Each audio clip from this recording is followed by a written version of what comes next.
할렐루야. 오늘도 우리가 예배할 수 있는 은혜를 하나님께서 주심에 감사하며 하나님을 찬양합니다. 최근 이 코로나 확진자가 너무나 늘었죠. 그래서 다음 주부터 다시 비대면 예배를 드릴 수밖에 없는 그런 상황에 이르렀습니다.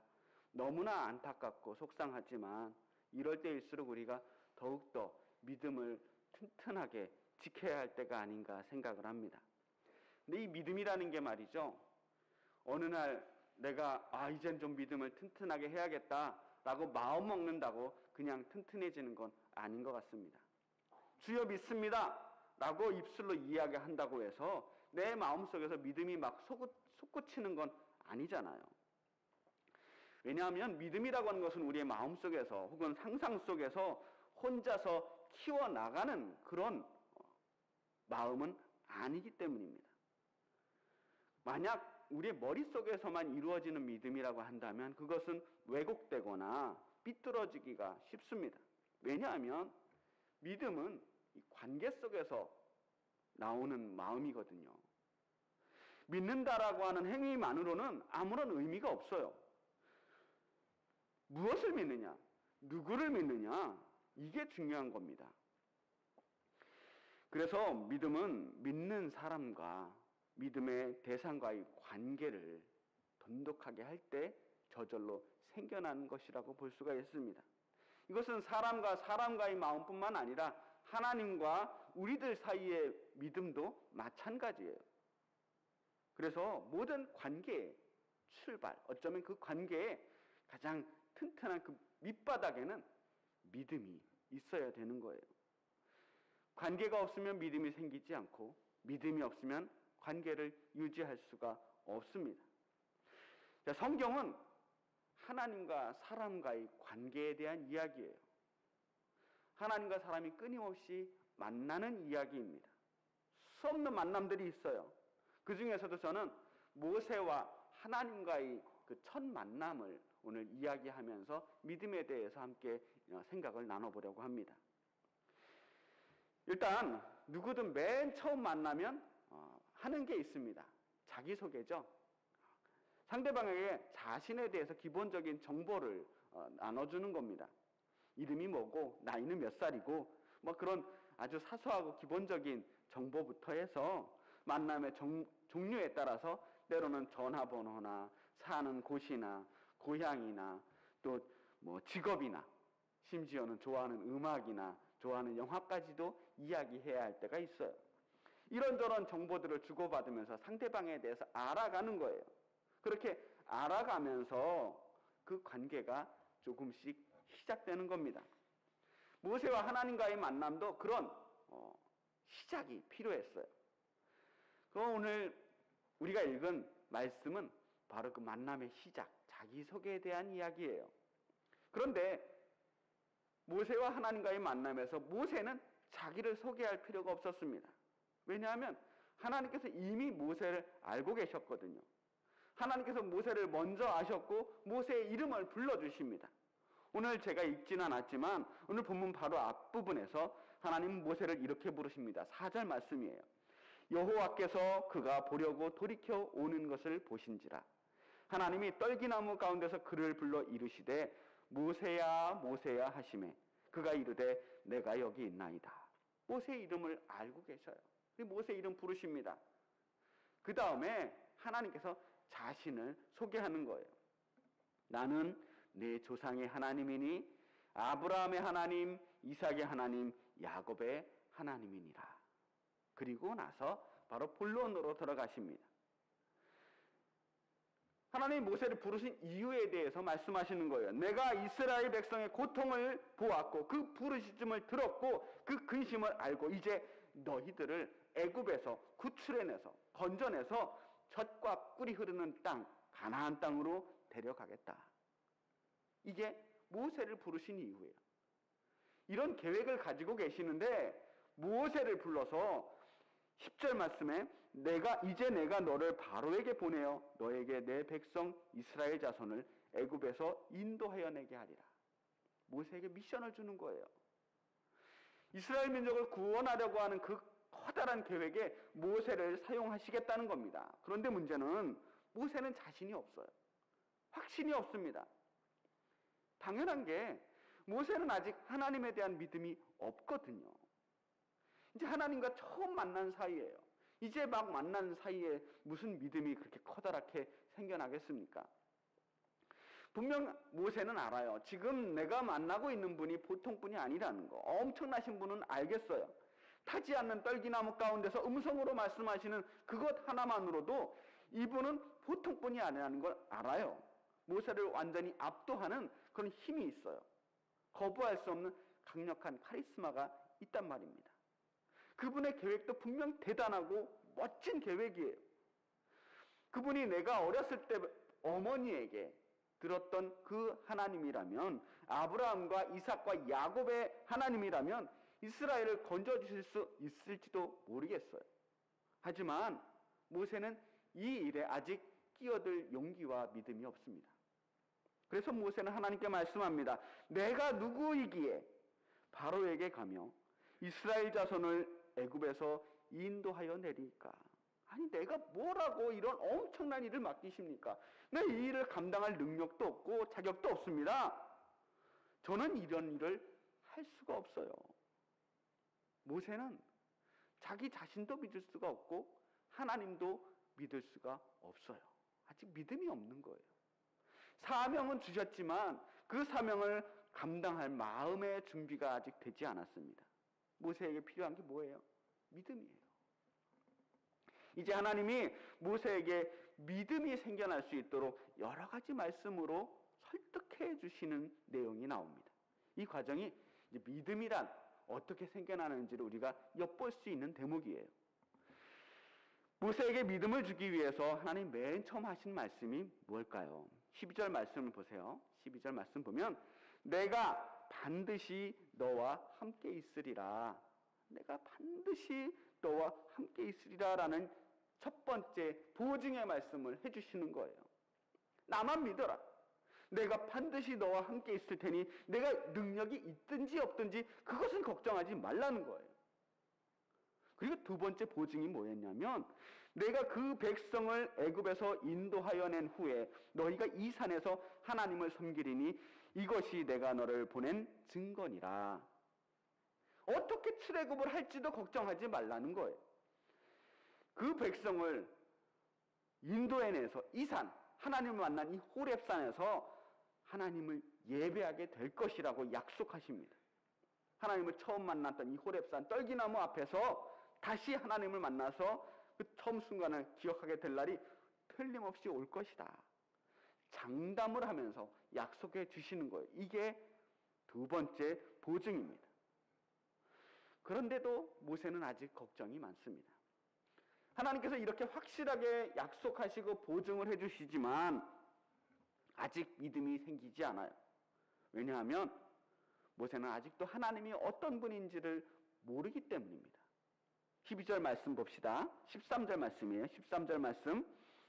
모세가 하나님께 아뢰되 내가 이스라엘 자손에게 가서 이르기를 너희의 조상의 하나님이 나를 너희에게 보내셨다 하면 그들이 내게 묻기를 그의 이름이 무엇이냐 하리니 내가 무엇이라고 그들에게 말하리이까.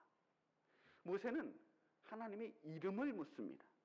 대놓고 하나님 이름이 뭐예요? 라고 묻진 않고요. 이스라엘 자손을 핑계댑니다. 이제 이스라엘 백성을 가나안으로 인도해내야 하는데 그래서 하나님의 계획을 좀 말씀드려야 하는데 그 백성들에게 나에게 이런 말을 시키신 분이 누구냐고 설명하려면 이름을 좀 알아야겠습니다. 제 이름을 알려달라는 거예요. 사실은 이스라엘 백성의 핑계를 대고는 있지만 모세도 하나님의 이름을 알고 싶은 거예요. 우리 상식으로는 이름을 아는 것이 지극히 자연스러운 일이기는 하지만 적어도 성경에 나타난 말씀에 의하면 하나님은 이름을 가르쳐 주시는데 인색해요. 왜냐하면 고대 사회에서 신의 이름을 안다라고 하는 것은 그 신을 소유한다라고 하는 뜻을 가지고 있었어요. 적어도 그 신을 내가 이제 컨트롤할 수 있게 되었다. 신을 내가 그 이름을 부르면 신이 나타나서 나의 기도를 들어주셔야만 한다는 거예요. 그 당시에 특별히 이스라엘 민족은 애굽에 있었잖아요. 이집트. 이집트는 온갖 신들이 모여있는 다신 사회였습니다. 그 많은 신들이 하나같이 이름이 있었어요. 사람들은 그 신들의 이름을 불러가면서 여러 가지 제사를 드렸습니다. 그러면 그 신들은 일일이 그들에게 응답을 해줄 거라고 믿었거든요. 그런 사회에서 그 애굽에서 모세도 40년을 사는 거예요. 그 이름에 대한 메커니즘을 배운 거죠. 그러니까 어떤 측면에서 보면 지금 모세가 하나님의 이름을 묻는 것은 이 하나님을 나와 이스라엘 민족이 소유하고 싶다. 이 하나님 내 거로 만들고 싶다. 우리의 필요를 따라서 하나님을 컨트롤하고 싶다라고 하는 마음의 표현이 있는 거예요.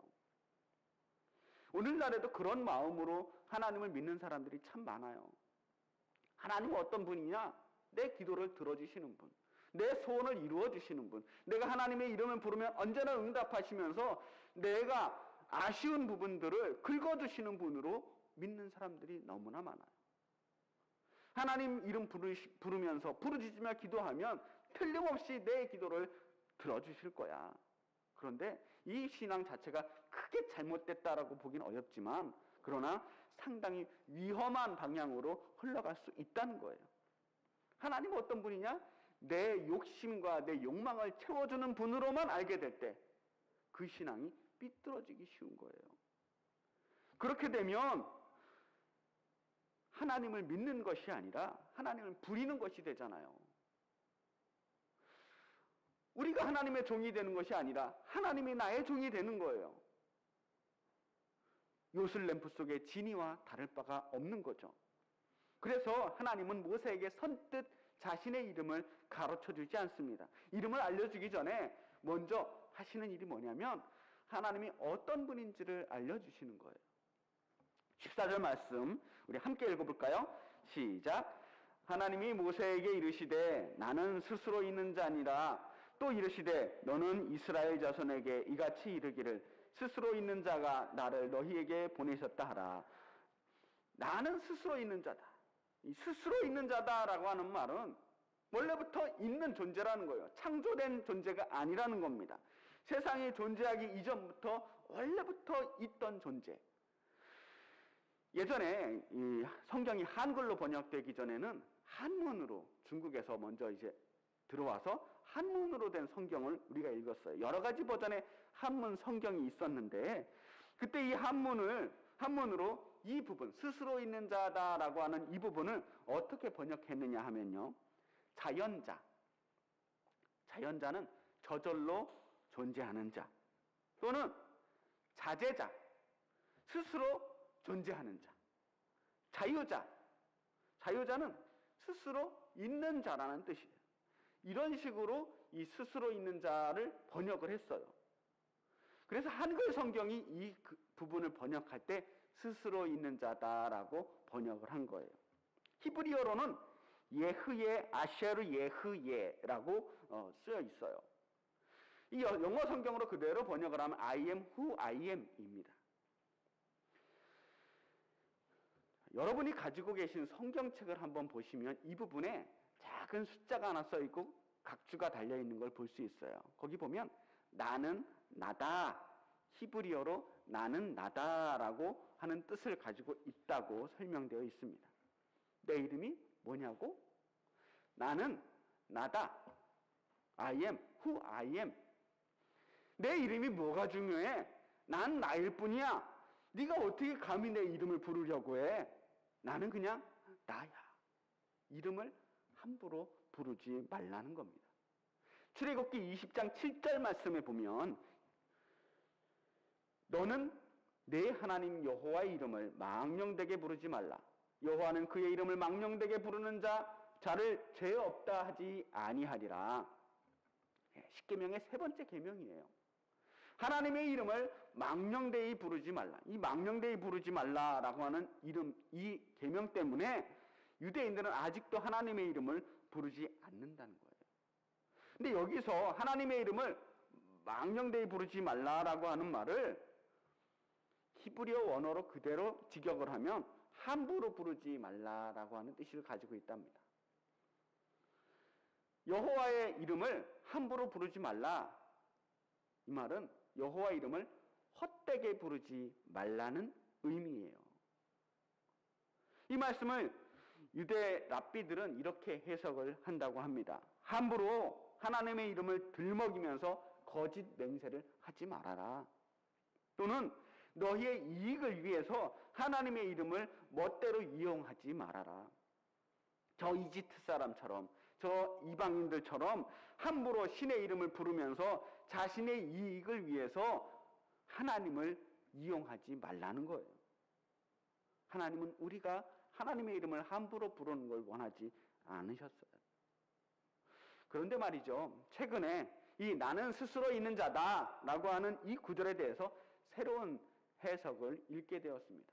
사실은 새로운 해석은 아니고 오랜 유대교에서 히브리 사람들이 읽는 방식에 대해서 배우게 됐어요. 예흐예 아셰르 예흐예, 이 말을 오랫동안 우리는 아까 말씀 보여드렸던 것처럼 I am who I am 이라고만 해석해 왔는데, 히브리어에는 우리말로는 표현되지 않는 독특한 시제가 하나 있다는 거예요. 그게 뭐냐면 미완료 시제라는 시제가 있어요. 아직 완료되지 않았다. 이 과거에 있던 일들이 계속 반복되거나 진행되어서 지금까지 이어져서 아직까지 완료되지 않았다라고 할 때 이 미완료형을 쓴다는 거예요. 그래서 이 미완료형은 과거와 혹은 과거 진행, 현재 진행, 현재, 미래까지도 다 표현할 수 있는 시제가 미완료 시제라는 거예요. 그래서 이 말을 영어로 번역하면 I am who I am이 아니라 I will be what I will be. 나는 내가 되고자 하는 대로 될 존재다라고 해석할 수 있다는 말입니다. 조금 더 이 느낌을 살려서 번역을 하면 내가 누구인지, 내가 누구였는지, 내가 어떤 존재인지를 알려면 앞으로 내가 할 일들을 통해서 보면 알 수 있을 것이다 라고 하는 거예요. 모세야, 내가 누군지 궁금해? 이제부터 내가 이스라엘 백성들에게 너에게 보여줄 그 일들을 보면 내가 누군지 알게 될 거야. 이제부터 그들에게 보여줄 일들, 바다에 길을 내고 사막에서 샘물을 내고 광야에서 만나를 내려주시는 그런 일들을 하나씩 경험하다 보면 하나님이 어떤 분인지를 알게 될 거라고 하는 말씀이에요. 그 모든 일들을 경험하면서 이스라엘 백성은 하나님은 이런 분이구나. 그렇게 하나님은 자신의 특성에 대해서, 자신의 속성에 대해서 설명을 해주십니다. 그리고 나서 이제 마지막으로 하나님이 자신의 이름을 말씀해 주셔요. 너희의 조상의 하나님 여호와 곧 아브라함의 하나님, 이삭의 하나님, 야곱의 하나님께서 나를 너희에게 보내셨다 하라. 이 스스로 있는 자의 이름은 여호와라고 하는 것입니다. 하나님이 여호와라고 하는 이 이름을 알려주신 것은 이제 함부로 컨트롤할 수 있는 분은 아니지만 그래도 너희들이 내 이름을 기억해야 하는데 내가 누구인지를 알아야 된다. 지금 만나고 있는 이 존재가 어떤 분인가? 아브라함이 만났던 하나님, 이삭이 만났던 하나님, 야곱이 만났던 그 과거의 이스라엘 민족을 선택하고 애굽까지 인도하셨던 그 하나님이 바로 지금 너희를 그 애굽에서 인도해내서 가나안 땅으로 이끌고 가려고 하는 그 하나님이다. 우리 조상들의 하나님이었던 그 하나님이 지금은 나의 하나님이라고 하는 사실을 깨달으라는 거예요. 그걸 알려주려고 자신의 이름을 밝히고 있는 겁니다. 우리는 실제로 이렇게 아무렇지도 않게 여호와 하나님 혹은 야훼 하나님이라고 쉽게 읽고 부르지만 유대인들은 아직도 이 이름을 부르지 않아요. 아직도. 성경을 읽다가 이 글자가 나오면 그 단어를 발음하지 않는다는 거예요. 역사 이래로 유대인들은 이 이름을 입술에 올려본 적이 없대요. 이 단어가 나오면 자동으로 그 이름이라고 하는 뜻의 하셴 혹은 주님이라고 하는 뜻의 아도나이라고 바꿔서 읽었다는 거예요. 우리가 성경을 읽다 여호와라는 대목이 나올 때마다 그걸 보기는 여호와라고 보이지만 입술로 발음할 때는 주님, 그 이름이라고만 읽었다는 거예요. 그들이 성경을 필사할 때 이 이름이 나오면 붓을 새 것으로 바꾸고 몸을 정갈하게 한 다음 다시 마음을 고쳐먹고 그 이름을 다시 쓰기 시작했다는 겁니다. 우리 여호와라고 할 때 이 하나님의 이름을 요드헤이, 바브헤이라고 읽어요. 이 네 개의 히브리어 알파벳만 존재하고 있습니다. 사실 고대 히브리어에서는 저게 다예요. 모음 표시가 없어요. 모음이 친절하게 박혀서 발음을 정확하게 해주기 시작한 게 그렇게 오래되지 않아요. 근데 우리식으로만 보면 초성만 써놓은 겁니다. 여호와라고 쓰는 게 아니라 이응, 히읗, 이응이라고만 써놓고 그냥 마른 거예요. 그래서 유대인들은 그 여호와라고 하는 이름을 분명하게 기억하지만 정확하게 그 발음을 아는 사람도 없어요. 많은 연구가들이 이렇게 저렇게 연구를 해서 그나마 제일 비슷한 발음이 여호와 혹은 야훼일 것이다라고 추측은 하고 있지만 아직도 정확하게 읽는 법을 아는 사람은 없어요. 정말 중요한 것은 하나님의 이름을 어떻게 부르느냐, 그 이름을 우리가 뭐라고 부르느냐가 아니라 그 하나님이 나에게 어떤 분인가 하는 거예요. 어떤 존재인가. 여호와 하나님의 이름을 망령되게 헛되게 부르는 이름이라면 차라리 부르지 않는 편이 더 좋을 겁니다. 우리가 그 하나님의 이름을 기억해야 하는 것은 그 하나님이 나에게 특별한 의미가 있기 때문이에요. 우리가 그 이름을 부를 때마다, 기억할 때마다 입술이 아니라 가슴으로 이 거룩한 이름에 담겨있는 하나님의 놀라운 섭리를 고백해야 합니다. 거기서 우리가 하나님과의 관계가 생기고 믿음이 생기는 거예요. 이름은 소유하는 것이 아니라 그 이름이 나에게 어떤 의미가 있는지를 깨달아야 하는 거예요.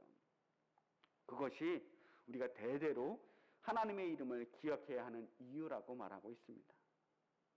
하나님의 이름을 우리가 기억한다라고 하는 것은 지금까지 살았던 우리의 삶 속에서 하나님의 흔적을 찾아내는 거예요.